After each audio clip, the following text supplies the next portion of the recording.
एक ऐसा मुर्दाघर जहां पे हमेशा मौत के सटाता रहता है। एक ऐसा मुर्दाघर जहां पे हमेशा जो भी जाता है या तो पागल हो जाता है या तो उसका दिमागी संतुलन हिल जाता है। आपका वेलकम हो गया फिर से चैनल पे जिसका नाम है अरमान डार्क स्टोरीज। तो चलिए शुरू कर लेते हैं आज की हॉरर स्टोरी। तो ये जो हॉरर स्टोरी है ये है साहिल नाम के लड़के की। साहिल नाम का लड़का बेरोजगार था, कुछ काम नहीं करता था और दिन रात अपने माँ बाप के ताने सुनता था। तू कुछ करता है नहीं है, तेरा क्या होगा, तेरी शादी नहीं हुई, तेरी शादी भी होने वाली है। तो तू ये क्या किया, ये ढूंढने लगा जॉब। किस्मत से कहो इसको एक मुर्दा घर में जॉब मिल जाती है, मुर्दे संभालने की जॉब मिल जाती है। फिर ये अपनी वो जॉब करने लगता है। काफी अच्छी सैलरी इसको उस जॉब से मिल जाती है जिससे इसका घर चल रहा होता है। इसकी कुछ ही दिन बाद शादी हो जाती है। शादी के कुछ दिन बाद ही इसका और इसकी पत्नी का झगड़ा शुरू हो जाता किसी ना किसी टॉपिक को लेके कि तुमने खाना भी नहीं बनाया तब, कि तुमने पानी क्यों नहीं दिया अभी तक, तुमने मेरे कपड़े इस्त्री करके क्यों नहीं रखे अभी तक।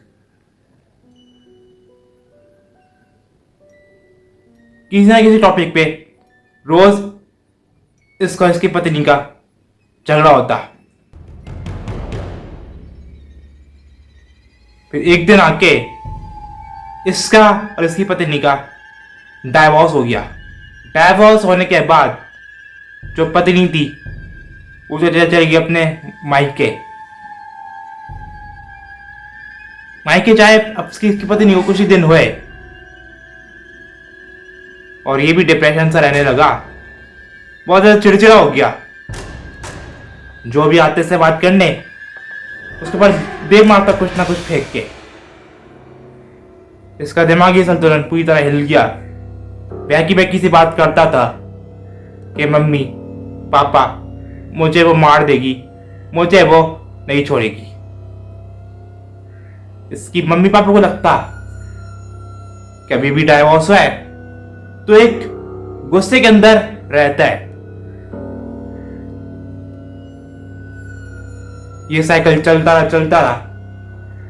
फिर एक दिन आके इसने वो काम कर लिया जो काम किसी को भी नहीं करना चाहिए, गलती से भी नहीं करना चाहिए। इसने उसी मुर्दा घर में जाके सुसाइड कर लिया। जैसे इसकी ये बात इसके माँ बाप को पता चली, इसके माँ बाप का रो रो के बुरा हाल हो गया और उन्होंने भी सुसाइड कर ली। सुसाइड किए इसके मम्मी और पापा को कुछ ही दिन रहे होंगे और इनके घर में अजीबोगरीब चीजें होना स्टार्ट हो गई। जैसे कि रोज कोई बुढ़ी दिख जाती थी, कोई बुढ़ा दिख जाता था।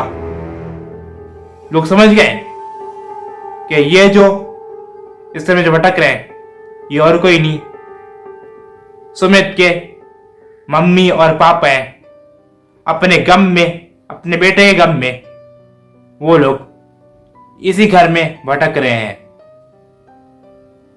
फिर एक दिन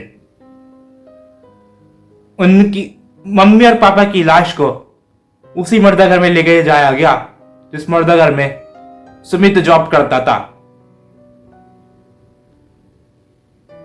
कुछ दिन बाद से उसी मुर्दा घर में अजीबोगरीब चीजें होना स्टार्ट हो गई। जैसे कि कुछ दिख जाना, किसी भी चीज का महसूस हो जाना कि जैसे कि मेरे पीछे खड़ा है, पीछे देखते हैं तो पीछे कोई नहीं होता। तो समझ गए ये मुर्दा घर और ये और इसके मम्मी पापा का घर, ये दोनों जगह हॉन्टेड हो चुकी हैं। फिर क्या था, एक बड़े पंडित जी को बुलाया गया और वो पंडित जी ने काफी हवन किया, काफी उसने बांध दिया वो मुर्दा घर और सुमित का घर। 2-3 दिनों में कुछ सब कुछ सही रहा, सब कुछ अच्छा रहा। लेकिन आई वो मनहूस रात, जिस मनहूस रात में गांव को उस रात ने उथल पुथल करके रख दिया। एक बच्चे ने कुएं में कूद के ना जाने किस वजह से सुसाइड कर ली। जैसे बच्चे को मम्मी पापा को पता चला, बच्चे मम्मी पापा का भी बहुत रो रो के बुरा हाल हो गया। बच्चे के मम्मी पापा ने भी वही किया जो सुमित के मम्मी पापा ने किया। बच्चे के मम्मी पापा ने सुसाइड कर लिया और अपना खेल खत्म कर लिया। जैसे ये बात गांव के सरपंच को पता चली, गांव के मुखिया को पता चली, को हम एक पंचायत बैठा गई, एक बड़ी मीटिंग रखी गई। उस मीटिंग में ये रखा गया कि ये जो गांव है, ये जो कस्बा है, ये हॉन्टेड हो चुका है। इसी जाने में हमारी भलाई है तो रसमलाई है। अगले ही दिन ये पूरा ही गांव खाली हो गया, खंडर बन गया। कुछ पैरानॉर्मल एक्सपर्ट आए यहाँ पे, काफी उन्होंने इस गांव का खंगाला। उनको ये पता चला इस गांव में एक आदमी नहीं, सैकड़ों, बीसों, हजारों प्रेत आत्मा है। और वो प्रेत आत्माएं अपने इंसाफ की तलाश कर रही हैं कि हम कैसे मरे, हमारी मौत कैसे हुई। फिर गांव में एक बहुत ही बड़े पंडित जी को बुलाया गया। उस पंडित जी ने गौ की आत्माओं को बांध दिया, गौ की आत्मा को कैद कर दिया। लेकिन ये कैद ज्यादा दिन तक नहीं रह पाता। गांव में वापस वही चीज सुनना स्टार्ट हो गई, जैसे कुछ दिख जाना और अचानक आवाज आ जाना, जैसे कोई हमारे पीछे खड़ा हुआ है। पीछे देखते तो पीछे कोई नहीं होता। ये गांव, इस गांव में फिर से उस पंडित जी को बुलाया गया और पंडित जी ने बताया ये जो गांव है ये हॉन्टेड है, भूतिया है। इधर जो भी आएगा उधर से साथ एक्टिविटीज होना स्टार्ट हो जाएंगी। इस गांव को जल्द से जल्द खाली कर दो। ये जो गांव है ये अब अच्छा नहीं है और रहने लायक नहीं है। अगले ही दिन उस गांव को, उस कस्बे को खाली कर दिया गया और वो कस्बा, वो मुर्दा घर हॉन्टेड हो गया, क्योंकि उधर कोई भी आना पसंद ही नहीं करता। जो भी आता यही बोलता कि उसको प्रेत आत्माएं दिख रही हैं, भूत दिख रहे हैं, चुड़ैल दिख रही है। देखते देखते ये पूरा गांव खाली हॉन्टेड हो गया। इधर कोई भी आना पसंद ही नहीं करता। एक दिन कुछ शराब पिया कर इस गांव में आए और उन्होंने अनगिनत गाली दी कि हाँ बहुत सुने गांव के बारे में भाई, इस गांव में तो भूत भटकते हैं, आत्मा भटकती हैं। लेकिन उन लोगों ने एक मौत को, एक जीती जाती मौत को उन्होंने गले लगा लिया। अगले ही दिन उनकी लाशें इस गांव से मिली।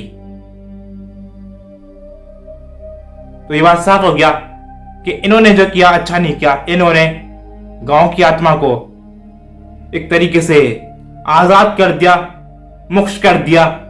वो जो आत्मा है वो अब ज्यादा खतरनाक हो चुकी है।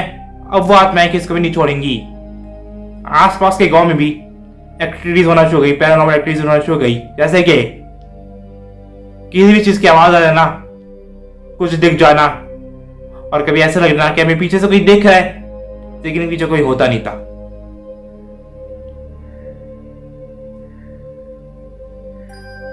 अगले दिन एक पंडित जी को गांव में बुलाया गया उस पंडित जी ने उस गाँव खंगाला, उस कस्बे को खंगाला, तो पता चला कि ये जो पूरा गांव है, ये पूरे गांव हॉन्टेड है, भूतिया है, शराबित है और स्कैरी है।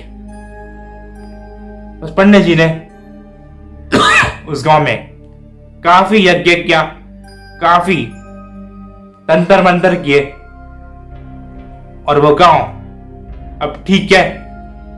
उस गांव में आज भी कोई भी जाता तो यही बोलता कि उस गांव में भूत देखते हैं, प्रेत दिखती है, चुड़ैल दिखती है, आत्माएं दिखती है। तो आज की वीडियो में इतना ही। कैसी लगी आपको जरूर बता देना। आज मैंने 2 वीडियोस बनाई थी, पहले वो जो आपने मेरी चैनल पे अभी देखी, और अभी ये जो आप मेरे चैनल पे अभी देख रहे हैं। तो मिलेंगे अगली स्टोरी में। See you, sayonara and bye bye. एक ऐसी बिल्डिंग जहां पे हमेशा मौत का सन्नाटा बना हुआ रहता है। एक ऐसी बिल्डिंग जहां पे जो भी जाता है या तो वो पागल हो जाता है या तो उसका दिमागी संतुलन हिल जाता है। बिल्डिंग का नाम लेते हुए दिमाग में क्या आता है? अपार्टमेंट, स्कूल, कॉलेज या ऑफिस। लेकिन कुछ बिल्डिंग ऐसी होती है जिनको रेसिडेंशियल परमिट मिलता ही नहीं है, लेकिन उन बिल्डिंग्स में कुछ ऐसे लोग अपना निवास कर लेते हैं, कुछ ऐसे लोग अपना बसेरा बना लेते हैं, जो कि इंसानी अकल इनको दूर दूर तक समझ ही नहीं सकती।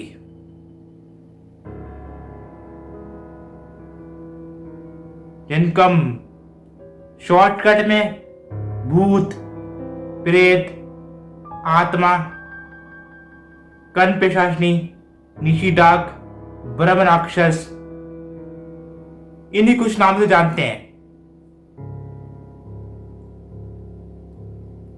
आज की स्टोरी कुछ ऐसी बिल्डिंग के ऊपर ही है।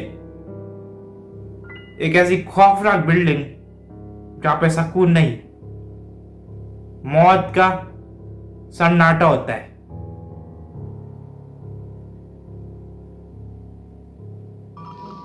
ये बिल्डिंग पड़ती है मुंबई और दहीसर के बीच में। आपने उस बिल्डिंग का नाम जरूर सुना हुआ होगा। मैं उस बिल्डिंग का नाम नहीं ले रहा हूं।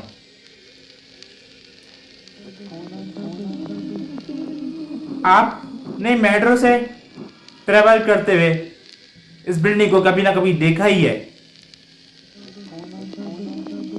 ये जो बिल्डिंग है,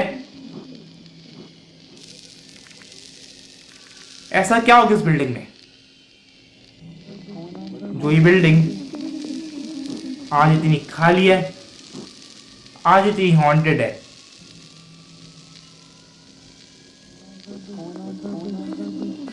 तो ये जो बिल्डिंग है, इसका काम चल ही रहा था। कोई ना कोई काम चल ही रहा था इसका।